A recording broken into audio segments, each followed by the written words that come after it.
Hey there everyone, this is Scott. Welcome back to another movie review, this time of the 1985 sci-fi horror film, Lifeforce. Right here I have the Blu-ray DVD combo pack, and here you are. It has reversible artwork, and the Blu-ray has both versions on here. It has the US domestic cut as well as the international cut, which is supposedly a director-approved cut. And the DVD has a few features. It just has the international cut, which was on the DVD. This is the first time that the Blu-ray has the U.S. theatrical cut on disc, because apparently I don't think it was ever on the it was never released on DVD as far as I know. But yeah, as for the artwork, I just have the regular theatrical poster art from '85 here. So there you go. And the film is directed by Tobe Hooper. He did the original Texas Chainsaw Massacre, and after that, he did the film Poltergeist, the original one. But there's been rumors circulating that he didn't fully direct it, that apparently he and Spielberg clashed, and he actually may have left at one point, and then Spielberg took over for the rest of the film. So there's been some controversy about that film. But the producers of the film, Menhem Golem and Yoram Globus, probably saw potential and thought, hey, why don't we get this guy to direct a few of our films? And they actually signed Hooper to sorry, I'm just getting closer here. They signed Hooper to a 3-picture deal. This film, Invaders from Mars, and the Texas Chainsaw Massacre 2 sequel. And sadly, this film did not do very well. Neither did Invaders from Mars, and apparently the Texas Chainsaw Massacre 2 sequel was the one that did okay at best. And after this, Hooper's career kind of took a bit of a nosedive, and he didn't seem to really direct any more theatrical features. Some people say The Mangler was maybe kind of a nice little cult favorite, and he directed a segment of Body Bags, I think it was like a John Carpenter produced type of film, I think. But sadly, he never really seemed to recover after this, and it kind of sucks because can be a pretty confident director and whatnot. But some of his decisions after this, didn't really seem to boost his career anymore. So yeah. But anywho, to be honest, this review was a request by Mara Jade, so hopefully you'll like this review, and I'll get to some of the stuff, like of what version you saw, because I'm going to be talking, after I discuss the plot, I'll talk a little bit of the differences between the U.S. theatrical cut and the international cut. But here we go. Basically, the plot starts off as this, I forgot to mention the actors. I'll go to the plot, but I'll talk about the actors, the writers. The film was produced by Menhem Golem, Yoram Globus of Canon. They produced a lot of B movies, like they produced Death Wishes 2 through 4. They produced Breakin', I believe, and the sequel Breakin' 2, Electric Boogaloo. And they also produced films with Stallone, Cobra, and Over the Top. Then they were 87 was probably the start of their failures, like they produced Superman 4 and Masters of the Universe. Both did not do very well. And I don't mind them both, actually. But quality-wise, they're not very good films, but I enjoy them for guilty pleasure reasons. But anywho, and the writers were actually Dan O'Bannon and Dan, what was his name? Let me go back here. It's Dan O'Bannon and Don Jakoby. And it was actually based on a novel called The Space Vampires, written by Colin Wilson. And from what I understood, Colin Wilson is not a big fan of this movie. And this was going to be called The Space Vampires during production, but I guess the producers felt like this was going to be another typical run-of-the-mill Canyon type of low-budget action film, and they were trying to separate themselves from that. So they changed it to Lifeforce after that, which probably didn't help their cause. And the film, like I said, didn't do very well. The film's budget was actually pretty high at the time for Canon. They had a pretty good budget of $25 million, but the film only grossed $11.6 million US. So yeah, sadly it was a flop, like I said. But it would later gain a cult status. So there you go. It did eventually find its way to the audience on video and whatnot. But anywho, you have your stars. You have Steve Railsback as Carlson, Peter Firth as Kane, Frank Finlay, sadly no longer with us, died a few years ago, as Farada, the Doctor. You also have Mathilda May and this wasn't her film debut from what I've seen, but it was probably her American film debut.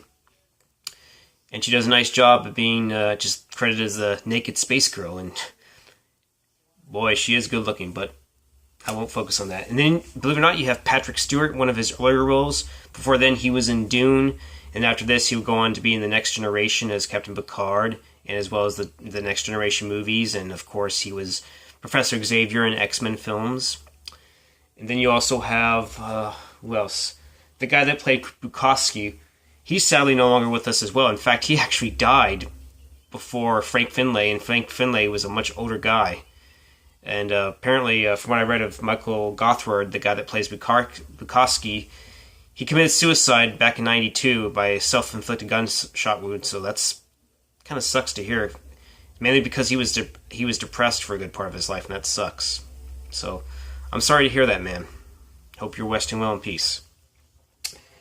And then you have this actor by the name of Aubrey Morris appears as as this Percy. I guess he's the mayor or something like that kind of assists Carlson later in Kane on their kind of investigation of what's going on.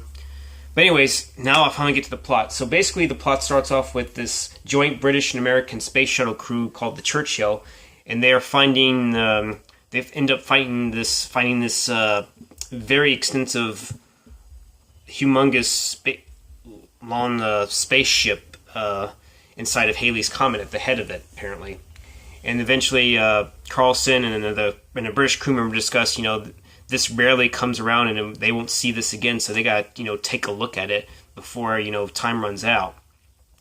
So basically, eventually, some of the crew members decide to go inside the spaceship to kind of explore. And you see the overall internal structure, which is very nicely designed. And then, of course, you also see some bat wing-like creatures, like thousands of them, that are pretty much desecrated, because apparently when you break one off, one of the crew members breaks a finger off, and apparently it's been there for so many years that. But anyways, they actually confiscate one of them, to take with them, and then in another area of the ship, they come across 3 humanoid bodies, which are basically, which are pale looking, but they're perfect. 2 are male and 1 is female. And that's when, of course, the space girl comes into play, perfectly good looking, and of course Carlson becomes very drawn to this, and they decide they're going to take all 3 of them back. And then you cut to the next scene where apparently the Churchill is just in disarray. It's been drifting in orbit, where basically it's been apparently Mission Control has lost contact with them, and eventually the London Research Center, the main Mission Control back in London, decides they're going to send a rescue mission. They send Columbia to investigate, and a couple of the crew members that go inside the Churchill, they eventually find out that inside everything's been burnt to a crisp, and everything's been severely damaged, but they're able to record retrieve some flight data of the tapes. And apparently, even though things have been burnt, the three humanoid bodies remain perfectly well preserved. And eventually they're taken down to the Research Space Station Center in London. And prior to doing the autopsy of the girl, one of the security guards actually decides to curiously check out the naked the space girl because of the way she looks. She ends up awaking, removes the mask of the security guard, but Bukowski sees this while he's running down there. Apparently the space girl, who looks like she's going to make out with it, actually ends up draining his life force pretty powerfully. All the flesh starts to desecrate, and basically there's nothing more than just bones and skull-like features being shown, even though he has the hair. Bukowski is able to catch the security guard after being fully drained. And then apparently the space girl attempts to try to drain him as well. But, of course, Ferrata also saw this on the monitor too, just like Bukowski did, and actually gets a team to head down that way. Luckily, they arrive, and I guess apparently the space girl sensed it, and eventually she leaves, but luckily Bukowski's not fully drained. And apparently a couple of officers try to apprehend the girl, but somehow she has the ability to create this wave of energy to kind of throw them away, and also has the ability to break the glass and just eventually just walk out of there just completely ass naked and proceed further to wherever she's going. She eventually comes to drain another human, which is actually a female, and she also, apparently they have the ability to shapeshift. While this is going on, apparently eventually the two other male vampires awaken at some point, but they're apparently taken out since they had two armed guards and whatnot. But eventually, all while this is going on, apparently the Churchill pod has landed in Texas, and apparently it's revealed that Carlson's in it, and Carlson's eventually taken to the research center in London, where Bukowski requests that he come there, and then of course the detective by the name of Kane's also there, who's basically trying to investigate the situation going on down there after what he heard about the security guard and actually saw. And speaking of the security guard, he also has apparently he's after a couple hours when they're about to do an autopsy on him, apparently he awakens and drains one of the other doctors and causes this and eventually he's regenerated, but eventually sorry, I'm going over the place, but I'll get back to that.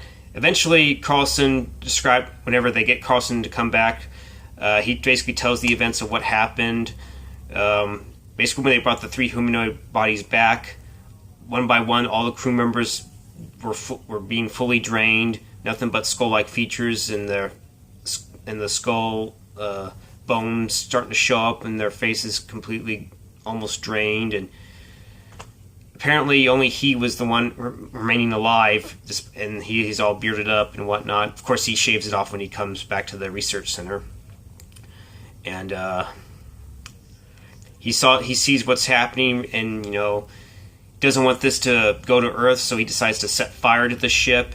And he actually lights up the Batwing-like creature and opens up any kind of air, and eventually the fire will overtake it and burn everything. And he gets in the escape pod and shoots down there.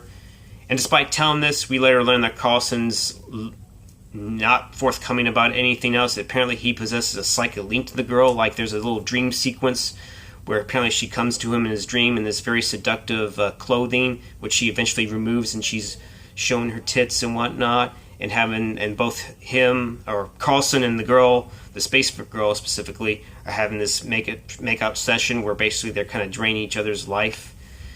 Although she claims he's taken it, and she's taken his as well. So apparently, pretty interesting little scene there, and also since he's able to have that dream about her, apparently he's able to kind of see where she's going after being hypnotized by Ferrata. Like she's under the guise of a different human body inside of this woman who's later revealed to be Ellen. And apparently she's walking around trying to find a man, not fully drain him, but get some energy. And she actually encounters this old English gent, and they eventually get in this car. She tries to pull up her skirt to try to seduce him and whatnot. And eventually they get the license plate number. The guy's not fully killed, and apparently they later learn who the possessed human body was. She's apparently a nurse at this psychiatric facility, which is run by Stewart's character, Armstrong. Carlson and Kane, and apparently this Percy guy, I guess, is the mayor who kind of assists them in their investigation. And he tries to get information out of Ellen, and actually has to forcibly do so because apparently subconsciously Ellen wants to, is into this kind of abusive kind of, I guess, BDSM type of stuff. I don't know, for something along those lines, but she likes being physically hurt and whatnot. But anyway, he forcibly kisses her. He realizes she's not in there. She's already jumped to a different body apparently. Apparently, according to Carlson, it's inside of one of Armstrong's patients. And Stewart's character just returns to the facility. They go inside one of the supposed patients that are possessed, but it turns out Carlson and Kane, while they were kind of talking behind his back, Kane grabs this syringe that's some kind of that has a hypnotic drug that can put them to sleep for a while. Instead of injecting it into the patient, they actually inject it into Armstrong. Apparently, Carlson revealed to Kane that apparently it was inside Carlson because of the way Armstrong kind of put a hand on him. Somehow he can actually not just see it, but apparently when they touch them, he can actually see that it's someone's inside their body. So eventually they take Armstrong to the place where they do surgery and Carlson tries to understand what's going on. What do you want from me? And why are you this way? Apparently, the space girl that's possessing Armstrong is able to tell him that she basically has been to Earth before, that she can take whatever kind of image that he has, and she can somehow replicate that, and she's able to learn their language and all this other stuff. And she, I guess, tends to get more life force and spreads more chaos. But apparently, Kane's able to kind of eject more of the drug into Armstrong's possessed body, and supposedly trap her in there once more, where they believe that the alien has been trapped inside the body. But apparently, they learned that they were actually deceived, and the little commotion of the alien trying to escape from Armstrong's body, apparently somehow Percy's been thrown back and apparently breaks his neck and supposedly might be dead. And Armstrong is still struggling. And like I said before, they later learned that they were deceived. Apparently the two other male aliens were actually were not dead. Apparently one took a disguise, took another disguise in one of the male soldiers. And apparently one's running amok and causing a bit of chaos in London, and as a result he's drained a great deal of some humans, and apparently the humans that are the victims are going around draining others of their life force, and this is kind of a perpetuating cycle that continues, and eventually London's declared as in martial law as a result. And then when they later learn they're deceived, and of course, Ferrata is able to tell him how Carlson and Kane, how they can be killed. They can actually be killed 2 inches below the heart by an ancient leaded iron weapon, apparently. And then while this is going on, apparently when they're in the helicopter, the blood from both Armstrong and Percy come out of their mouths and into this form of the girl itself, and she eventually escapes. And then apparently Kane demands to know what really actually happened on board the ship, and apparently Carlson revealed that it was actually him that actually set fire to the place. Well, not he was. Well, take it back. He set fire to the place, but it was actually he was the one that somehow awakened the space vampire or the space girl, because he was completely drawn to her, and he was the one that actually smashed up the radio, as you saw earlier. You didn't see who actually did it, but it was supposedly one of his other crew members, and tried to pin it on one of them, but apparently it turns out it wasn't him, and plus he was the first to go. Carlson became so drawn to her that he actually went to the chamber, and somehow he was able to gain access to it, even though it was shielded from him. But somehow either him or the girl had the power to do this, and they have an intense make-out session where they're basically taking each other's life force. He's taking hers, she's taking some of his, and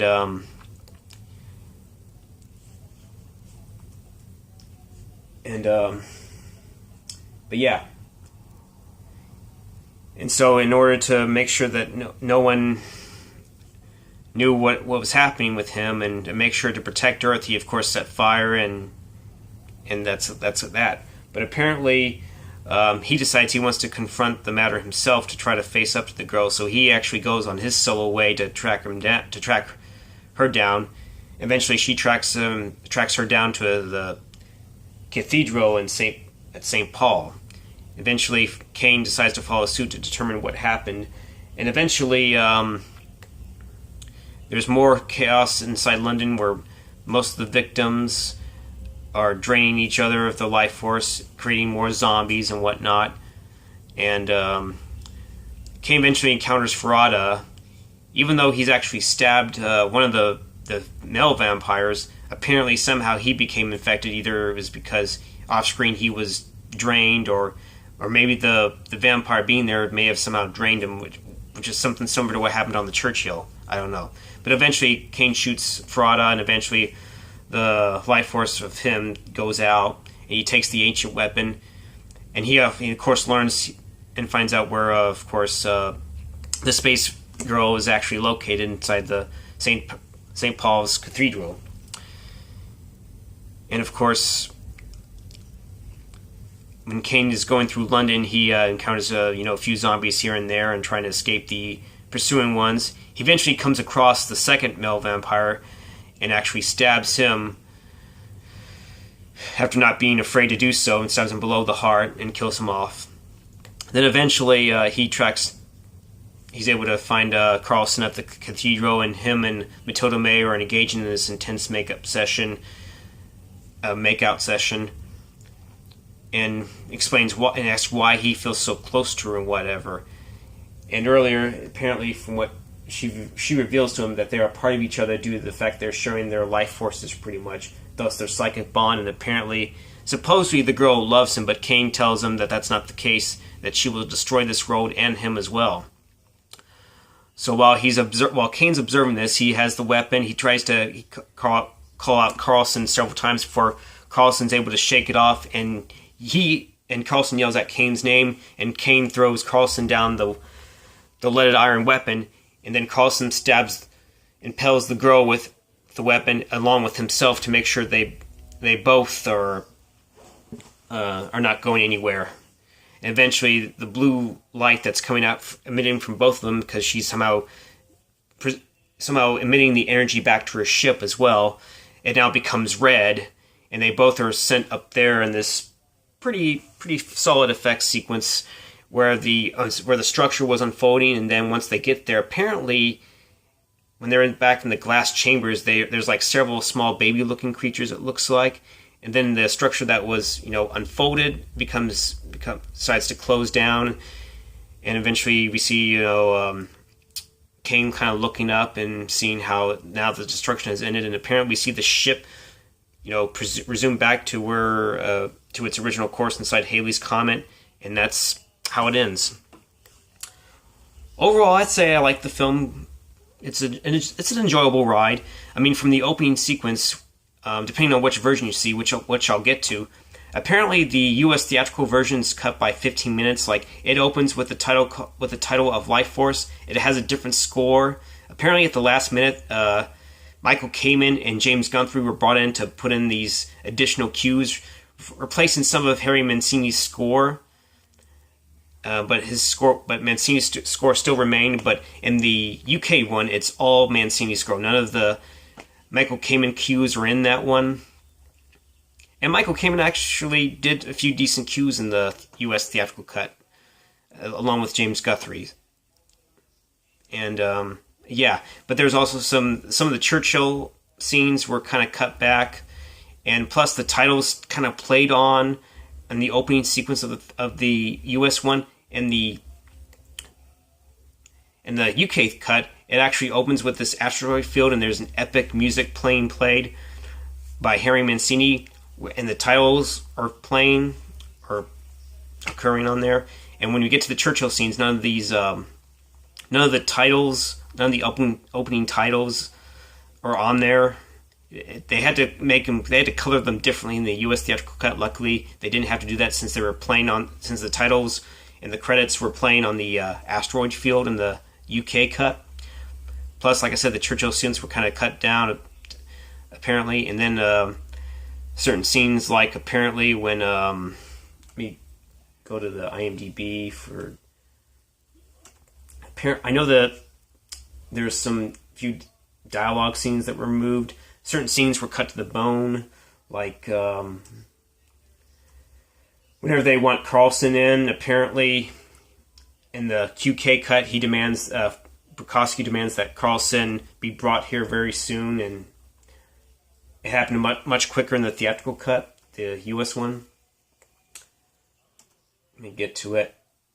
And apparently there was a detective that had like 3 lines in the UK cut, where in the US he only had 1. And but yeah,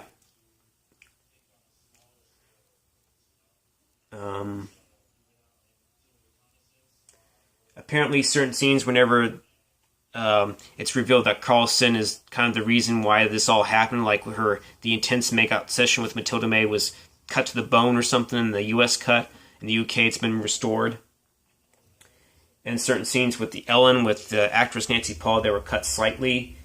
And the attack on Dr. Armstrong was also shortened in the US cut. So yeah, the UK cut's basically the more complete cut. So that's the one I would recommend.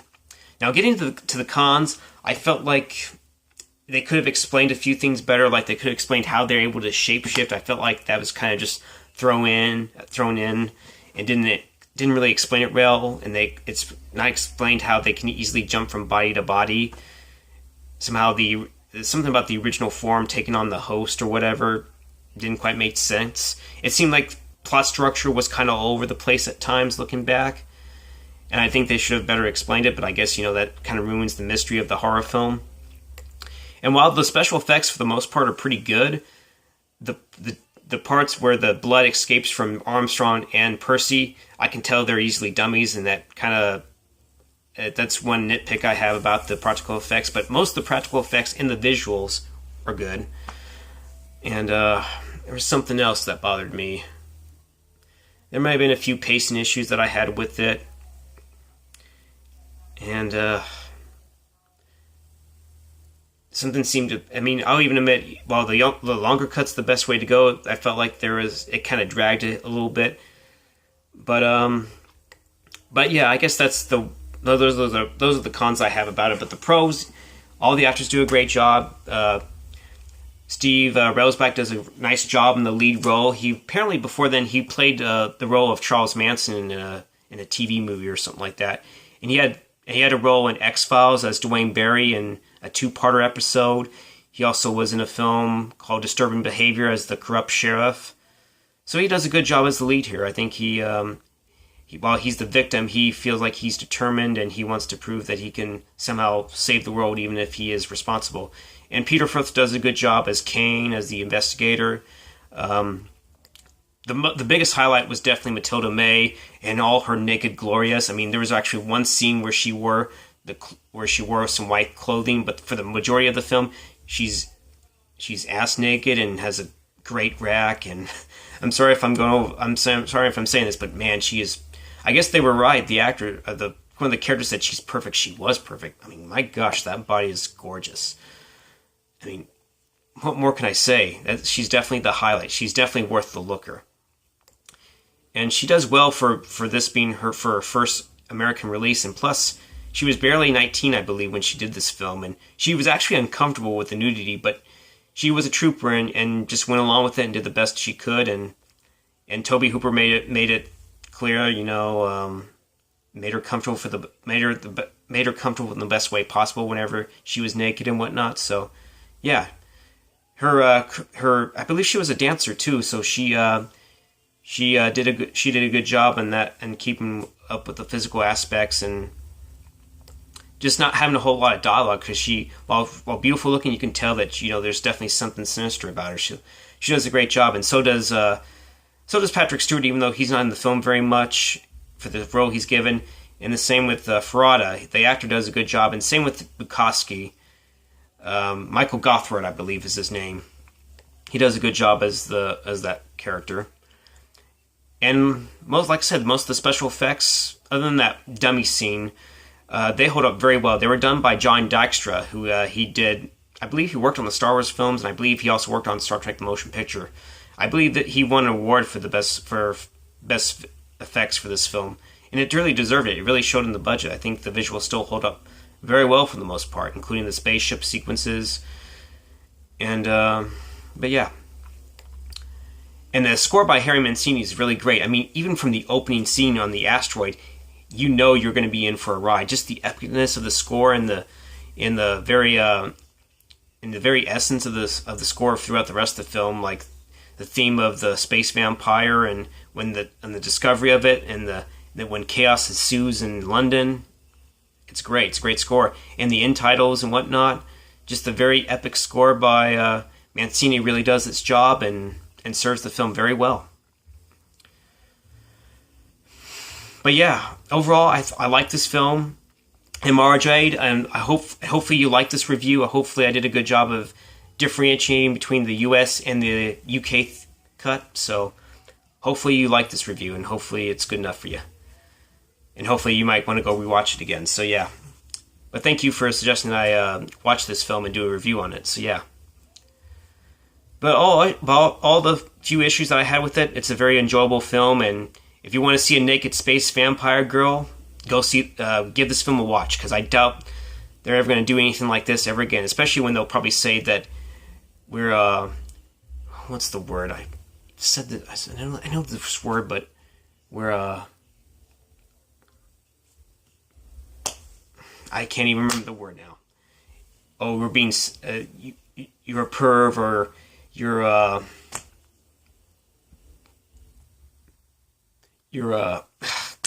can't believe I forgot that word. Not misogynist, but gosh, I can't believe I forgot that word. But anyways, I like the film. I think you will too if you like some visual effects Latin type of porn film. It's a good experience. It's a great film, and I like it. Despite the few issues that I had, so I'd say give this film a watch, and I don't think you'll be disappointed, other than a few narrative issues that I have, and the one little nitpick of the prosthetic effects scenes. So yeah. Anyways, I'm going to end it right here, and hopefully you like this review, and if you like any other reviews I do, feel free to comment or subscribe, and hopefully I'll do my job in bringing you the best content. So yeah. Alright folks, I'll see you in another video. Later.